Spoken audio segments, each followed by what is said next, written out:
Purple Cow made the argument that the TV model of I make average stuff for average people, but promote it a lot, or I have a good location, or my hours are convenient, is broken. And it's broken because there's too many choices. There are too many average things to choose from. The alternative is to make something worth talking about, to make something remarkable, because ideas that spread win. And if everyone knows why your furniture store is better, if everyone knows why your services are more efficient, then you win. So the only job you have is to spread the word. The question then is, will you choose to spread the word? I followed that up with a book called Free Prize Inside that was more about how you do that, how you go to the edges and create innovative, remarkable options. After that, I switched gears and talked in Meatball Sunday about how the internet works and why most businesses misunderstand it. Why? Well, they misunderstand it because they think it's like TV. They think that the job of the internet is to be like it used to be, but for free. And if you view your website or your banner ads or your YouTube videos or your Twitter account like more chances to yell at more people, you will fail. That in fact, what the internet is about is connecting people to one another. That's why it's called the internet. And these connections mean that if your restaurant treats one person poorly, they're going to go tell 10,000 people. They mean that if you can connect your customers to one another, you will create circles of people who can make a change.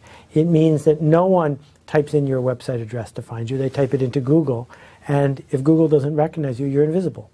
So there's all these other shifts that we have to think about. We have to change our business before we wonder about how to get it out there.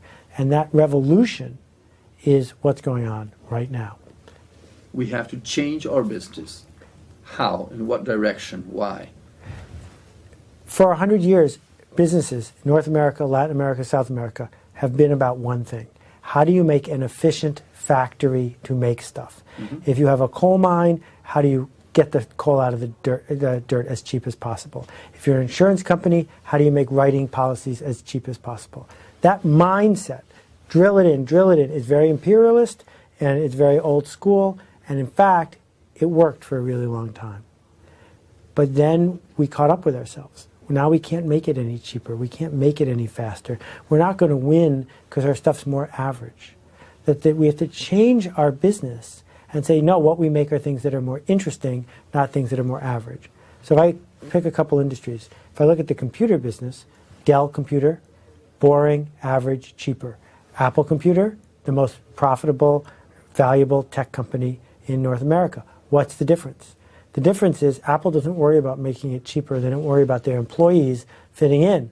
They worry about innovating, and they worry about going to the edges. That's a different business to be in. That if you run a shoe store and all you do is sell typical shoes to typical people at a fair price, the minute I can get it cheaper, I'm going to leave. But if you're doing something innovative, there's a furniture store in Boston, for example, that has a roller coaster in the store and a whole special area for husbands. Roller coaster. Yes, and a whole special area for husbands and a giant screen. So on the Super Bowl day for the big football game, it's filled with all the husbands watching the best screen in town while all their wives are out there shopping. Do they sell furniture? Well, furniture is what their business is, but that's not necessarily what they think of themselves as doing. I'll give you one more example. Yes. Every day for more than 5.5 years, I've worn the same idea in socks. And I don't know, sir, if you can get to my socks here, but there's a company that makes socks that don't match. Yes. They make them for 12-year-old girls. It's called Little Mismatch. When I first wrote about them, Little Mismatch had $1 million in sales. The mindset of a sock manufacturer is, how do we get stores to carry our socks? How do we charge a little bit more? How do we make them a little bit cheaper? How do we make them average? Little Mismatch socks don't match. They come in 133 styles, and none of them match. And they're for 12-year-old girls. But not all 12-year-old girls, just some. Which 12-year-old girls? Which? Girls that have a fashion problem. Girls that don't have enough to talk about during lunch or recess.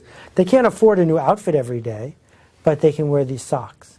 And one girl says to another, want to see my socks? And that is their entire marketing strategy. Want to see my socks? Because then that 12-year-old girl goes home and says to her mom, I need new socks. So you want to know how much they did last year? How much? 40 million. In 5 years, they grew to $40 million. How did they do that?